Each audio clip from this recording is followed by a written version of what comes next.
Mas Ahmad, saya dari kelas 10 TKJ 1. Nah, di sini saya akan membahas tentang remote access.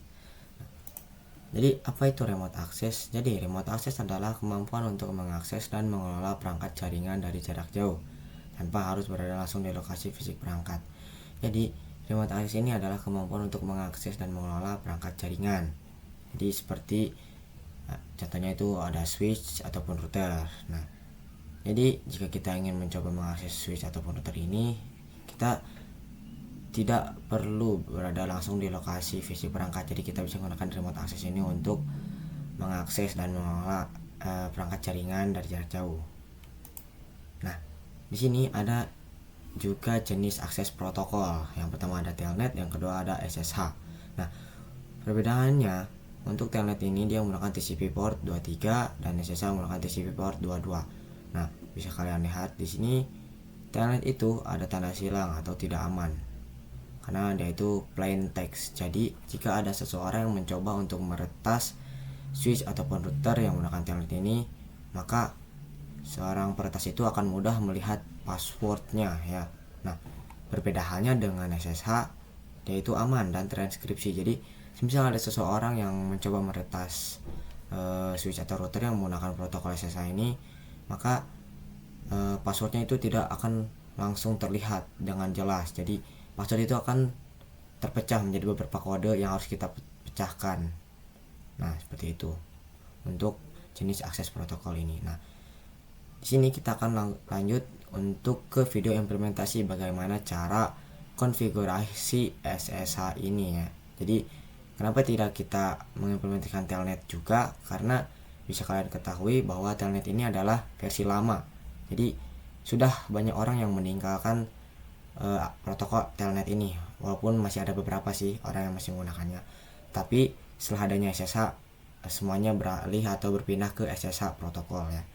Nah, jadi untuk telnet ini adalah versi lama dan SSH ini versi baru. Jadi sama halnya saja, namun berbeda dari tingkat keamanannya. Jadi kita akan mengimplementasikan atau membuat konfigurasi SSH-nya saja ya.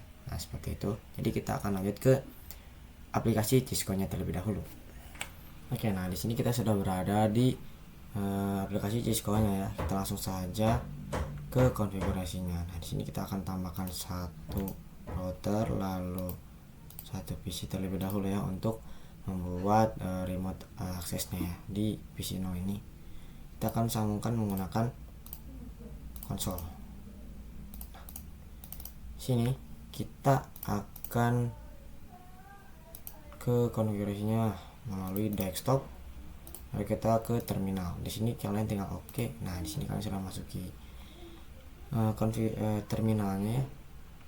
Kita ke sini enter enable konfigurasi terminal. Nah, langsung saja kita. Nah, di sini kita harus mengubah nama dari router tersebut dengan komen hostname R1. Nah, di sini aku menamainya R1 ya. Sini sudah berubah. Nah, untuk konfigurasi protokol SSH ini kita harus menambahkan yang namanya username. Kalian bebas ingin menggunakan username apa. Saya di sini menggunakan admin. Lalu jangan lupa password. Nah, password ini juga sangat dibutuhkan ya karena untuk keamanan. Nah, username dan password ini apa kegunaannya sih? Nah, jika nanti kalian ingin mencoba login, nah kalian akan ditujukan ke suatu tab yang nantinya kalian harus mengisi dengan username-nya itu harus admin dan passwordnya itu berapa. Nah, gunanya itu ya seperti login akun aja ya. Kalian harus memasukkan username dan password. Di sini kita akan lanjut menambahkan yang namanya enable secret. Nah, kita gunakan passwordnya itu 1 2 3 4 agar lebih mudah ya. Nah, apa perbedaannya username password dengan enable secret ini? Nah, perbedaannya adalah enable secret ini untuk jikalau kalian ingin mengubah konfigurasinya, kalian menggunakan passwordnya enable secret. Jadi jika username dan password ini hanya untuk masuk ke mode terminal, namun tidak bisa mengubah konfigurasi. Kita lanjut ke yang namanya IP domain name. Nah, di sini kalian bebas ingin menamainya apa. Saya akan menamai dengan port name. Bentar. Nah, setelah itu kita akan lanjut ke line VTY 02. Nah, apa sih line VTY ini? Jadi line VTY ini jika kalian ingin mencoba mengakses si router ini, nah hanya diperizinkan 3 orang. Jadi ini tuh line VTY ini suatu pembatas agar tidak sembarang orang bisa mengakses ya.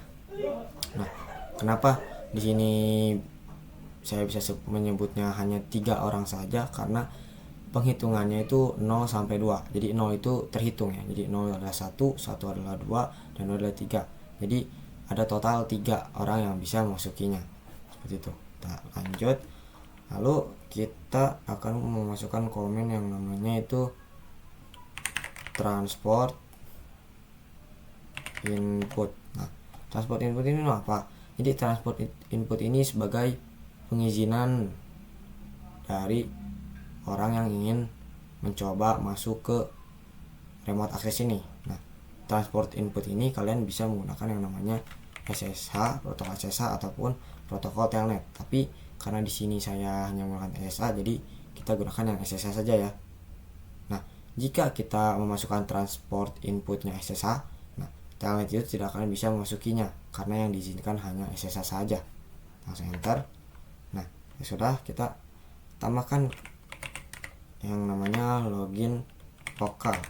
Nah, apa sih login lokal ini? Jadi login lokal ini mengharuskan jika ada seseorang yang ingin mencoba login, dia harus menghubungkan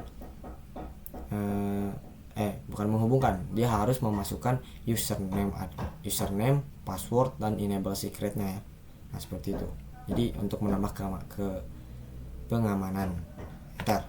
Nah, setelah login lokal, kita exit. Nah, di exit ini kita akan menambahkan juga keamanan ya. Nah, keamanannya itu dengan komen crypto key generate RSA. Nah, ini tuh suatu keamanan juga ya di dalam protokol SSH ini. Kita enter. Nah, di sini ada pesan how many bits in the modules. Nah, untuk bits yang digunakan itu minimalnya atau panjang bitnya itu minimal 1024 atau 1024. Nah, jadi kita gunakan saja yang 1024. Kita enter. Nah, jika sudah oke, maka konfigurasi dari protokol SSH ini sudah selesai. Nah, kita langsung coba saja ke bagaimana cara kita login ya. Nah, sebelum itu kita masukkan IP address terlebih dahulu ke router ini ya dengan cara interface lalu G0/0, kita gunakan yang ini. Nah, di sini kita masukkan IP addressnya 192.168.1.1 dan untuk default gateway-nya 255.255.255.0. Seperti itu ya. Kita enter. Lalu tidak lupa kalian menyalakannya terlebih dahulu dengan komen no shutdown. Enter. Seperti ini. Lalu kita tinggal keluar saja dan kita coba menghubungkannya menggunakan ada satu switch dan kita gunakan satu PC lagi. Sini kita tinggal hubungkan dengan kabel otomatis saja.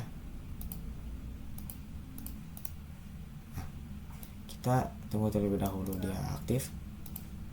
Setelah aktif, kita akan masuk ke yang namanya PC1 ini. Nah, di dalam PC1 ini kita harus mewajibkan mengisi IP-nya terlebih dahulu menggunakan IP 192.168.1.2. Nah, untuk default gateway-nya kita samakan dengan yang ada di router menggunakan 192.168.1.1. Nah, jika sudah, kalian tinggal pergi ke yang namanya telnet atau SSH client. Nah, di sini kalian masukkan hostname atau IP address yang digunakan router tersebut. Kita gunakan IP address-nya saja 192.168.1.1. Nah, untuk username kita gunakan username yang tadi, yaitu admin. Nah, jadi kalian tinggal connect. Nah, bisa kalian, jika muncul password maka kalian berhasil untuk masuk ke mode terminal. Di sini kalian masukkan password yang bersama dengan username, yaitu 123, enter. Nah, sudah masuk ke user exit mode. Nah, ini kita tinggal enable dan kita disuruh untuk memasukkan password yang enable secret, yaitu 1234, enter. Nah, jika kalian lihat di sini saya sudah berhasil untuk masuk dan atau login ya, untuk bisa mengubah konfigurasi si router ini. Nah, mungkin sekian dari video saya. Mohon maaf bila ada salah kata dan kurang. Assalamualaikum warahmatullahi wabarakatuh.